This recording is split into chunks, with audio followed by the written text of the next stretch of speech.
할렐루야. 오늘 새벽 예배 때 음량이 안 돼서 아무것도 못 들으셨죠. 주일도 그렇고 계속해서 음량 때문에 그러실 텐데 하루속히 그런 부분들이 잘 될 수 있도록 모두가 기도해 주시고 또 함께 힘을 다해서 모두가 오프라인이나 온라인이나 예배할 수 있도록 같이 기도해 주시고 힘써 주시기를 부탁을 드립니다. 앞으로 코로나 시대 가운데 더 계속 이런 일이 있을 것 같은데요. 이런 일에 앞장서서 모두가 헌신하고 섬김을 통해서 모두가 주의 몸된 교회를 든든히 서가시는 복된 시간 되시기를 축복합니다. 오늘 아침에 그래서 제가 그 말씀을 잠깐 정리를 해서 나누고자 합니다. 말씀은 마태복음 9장 14절부터 17절까지 말씀을 함께 나누었는데요. 말씀의 제목을 복음으로 새로운 동기, 태도, 방법. 다시 한번요.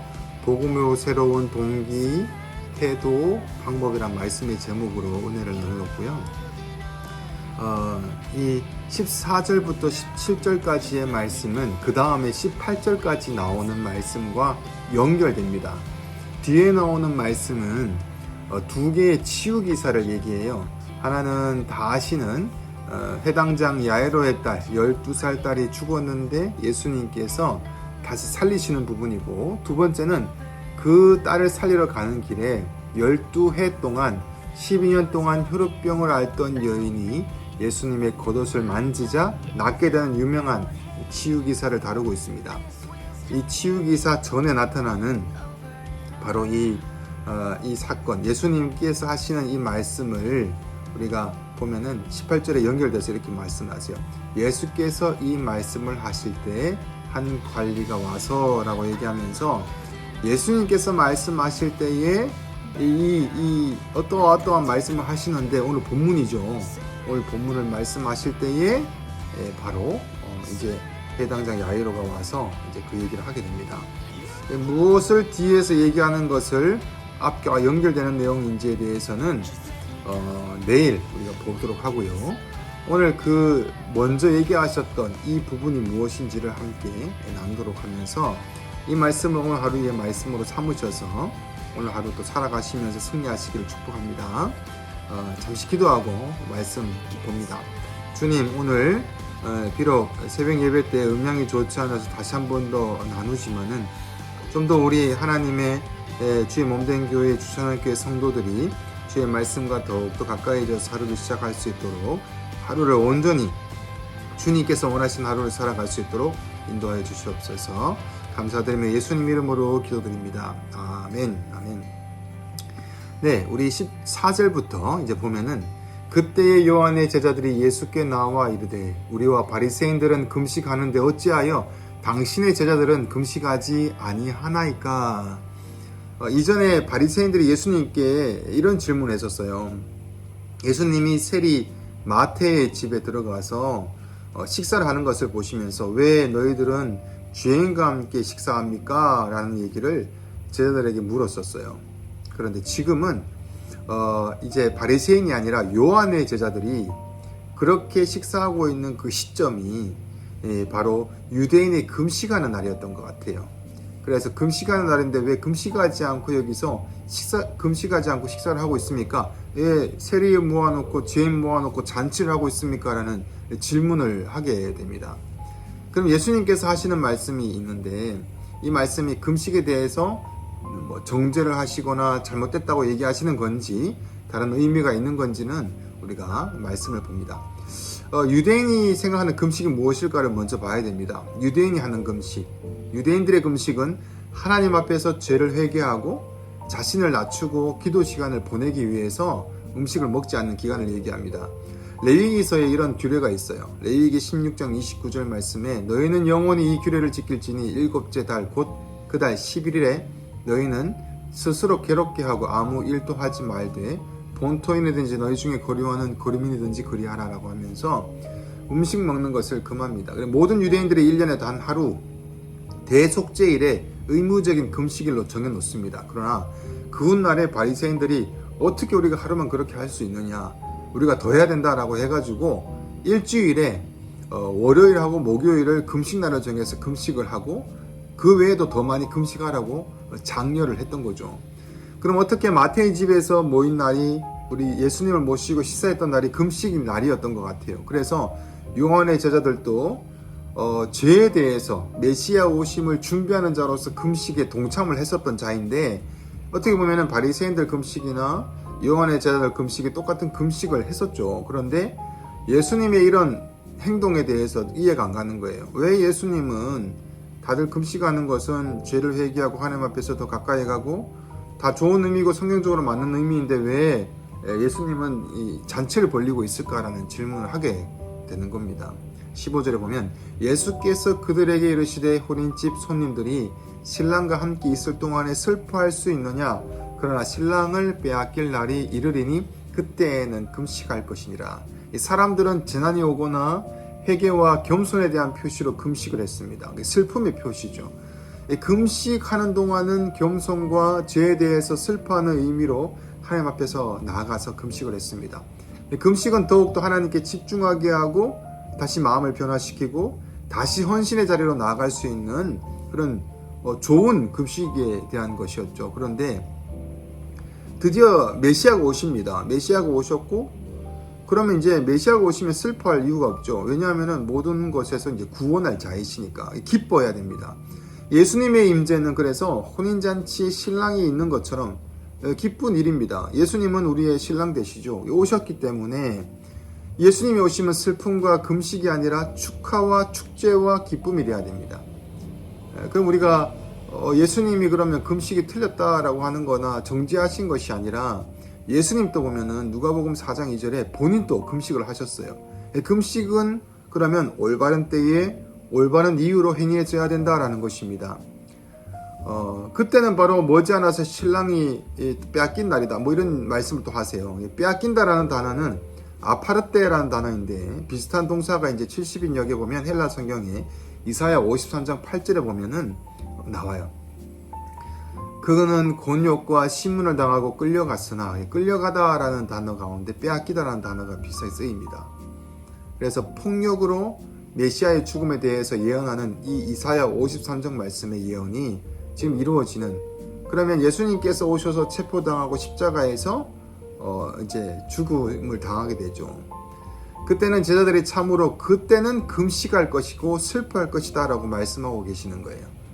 지금은 예수님이 함께 계시니까 축제하고 기뻐하고 금식할 필요가 없지만, 조금 있으면 예수님이 이제 십자가를 걸어가실 그때에는 너희가 슬퍼하고 금식해야 된다라고 말씀하십니다. 근데 계속해서 그럼 그렇게 해야 됩니까? 아니죠. 요한복음 16장 20절 말씀에 내가 진실로 진실로 너희에게 이르노니 너희는 곡하고 애통하겠으나 세상은 기뻐하리라. 너희는 근심하겠으나 너희 근심이 도리어 기쁨이 되리라. 제자들은 십자가에 달리신 그 주님으로 인해서 슬퍼할 것이지만, 이 일로 인해서 대적자들은 오히려 기뻐할 것입니다. 하지만 이 슬픔은 오래가지 않고 예수님의 부활하심으로 그 슬픔은 기쁨으로 변할 것임을 말씀하고 있는 거예요. 그럼 예수 그리스도의 우리가 부활의 그날의 예배를 지금 주일 예배로 드리고 있지 않습니까? 매주마다 우리가 예수님이 부활하신 날 예배를 드리고 있어요. 부활을 다시 한 번 더 기억하고 기념하며 다시 약속을 붙드는 시간, 다시 오실 그 주님을 붙드는 시간이 바로 주일 예배야. 그러면 우리의 주일 예배, 지금 주일 예배가 어떻게 드려져야 될까요? 그 중요한 요소가 있다면 바로 축제고 잔치고 기쁨이 빠지면 안 됩니다. 왜? 주님께서 우리를 위해서 모든 죄를 해결하시고 그 다음에 우리를 사망 권세 가운데 새 생명으로 주신 날이기 때문에, 그래서 우리가 기뻐하고 다시 오실 주님을 바라보면서 그날을 미리 경험하게 되는 것이죠. 그래서 지금 우리가 주일 드리는 날, 그러면 어떻게 해야 될까요? 기쁨의 시간으로 드려져야 된다는 것입니다. 그리고 이제 뒤에 보면은 두 가지 금식에 대한 내용으로 비유로 말씀하시는 장면은 다 유명한 장면이 나오죠. 16절에 생배 조각을 낡은 옷에 붙이는 자가 없나니 이는 기운 것이 그 옷을 당기어 헤어짐이 더하게 되며, 옷이 헌 옷인데 구멍이 났어요. 생배 조각이라는 것은 한 번도 물이 닿지 않은 천조각인데, 이 천조각을 구멍에다가 떼었어요. 기웠어요. 꼬매었는데 빨래를 빨았더니 이 생배 조각이 물을 먹었더니 줄어들어가지고 옆에 있는 천들을 땡기는 거예요. 그게 더 찢어지게 되는 거예요. 옷을 못 쓰게 된다는 거죠. 이건 뭐냐면 앞으로 새로운 시대를 말씀하시는 것인데 17절까지 보고 우리가 또 정리 한번 해봅니다. 새 포도주를 낡은 가죽 부대에 넣지 아니하나니 그렇게 하면 부대가 터져 포도주도 쏟아지고 부대도 버리게 됨이라. 새 포도주는 새 부대에 넣어야 둘이 다 보존되느니라. 새 포도주는 담아두면 발효가 되어서 포도주가 팽창을 하게 됩니다. 그래서 새 포도주 부대에 넣어야 같이 팽창을 하면서 같이 그 포도주에 맞게 늘어나게 되는데, 새 포도주를 낡은 부대에 넣으면 부대가 터져서 포도주도 못 쓰게 됩니다. 그래서 새 포도주는 새 부대에 넣어야 된다라고 합니다. 이 두 가지 내용을 합치면 어떻게 됩니까? 이 내용 모두가 금식에 대한 내용에서 나온 예수님께서 이 땅 가운데 왜 오셨고 너희들의 금식이 끊어지는 이유를 얘기하십니다. 예수님의 모든 죄를 대속해서 죽으심과 부활에 대한 내용을 예수님께서 말씀하시죠. 그러면서 너희가 이것을 옛날에 구약에 대한 율법으로 지켜왔던 이 금식 제대로 알고 지켜져야 된다. 왜냐하면 금식이 하는 이유는 죄 때문인데, 내가 왔으면 나를 메시아로 안다면 너희가 금식할 필요가 없다라는 것이죠. 근데 너희들이 이전에 잘못 율법을 지키고 행했던 모든 부분들이 그것을 가지고 나를 바라본다면 나를 메시아로 바라볼 수가 없다는 거죠. 왜입니까? 그들이 바라봤던 메시아는 정치적인 메시아였어요. 힘과 권력과 세상의 모든 억압 가운데 힘으로 이겨나가는, 정치적으로 쿠데타를 일으켜서 승리하는, 로마의 압제에서 승리하는 쿠데타, 그런 메시아를 기대하고 있었던 것입니다. 하지만 예수님께서는 그런 메시아가 아니었어요. 이 땅 가운데 오셔서 모든 고통을 당하시고 십자가에서 죽으러 가시는 그 길을 말씀하고 계시는 것입니다. 하나님의 구약의 말씀과 율법은 예언은 정확했습니다. 하지만 바리새인들이나 유대인들은 잘못 그것을 지켜갔던 거죠. 그래서 메시아의 생각이 달랐던 것입니다. 그래서 예수님이 또한 오시게 되는 이유가 되는 것이죠. 낡은 부대나 낡은 옷같이 생각하는 이해와 기초에서 메시아를 이해할 수가 없었던 것입니다. 예수님이 새 포도주로 오셨기 때문에 새 부대가 필요합니다. 모든 것이 다 새로워져야 되기 때문입니다. 바로 조금 거치거나 다시 쓸 수 있는 것이라면 굳이 다 새로운 것은 필요 없었을 것입니다. 하지만 우리에게서 새로운 것이 나올 수가 없기에 완전히 바꾸어야 된다는 것입니다. 예수님이 금식을 틀려서 말씀하시는 것이 아니라 너희가 구약의 율법에 틀리게 지키고 있고 그래서 내가 완성하러 오셨다라고 말씀해 주시는 것입니다.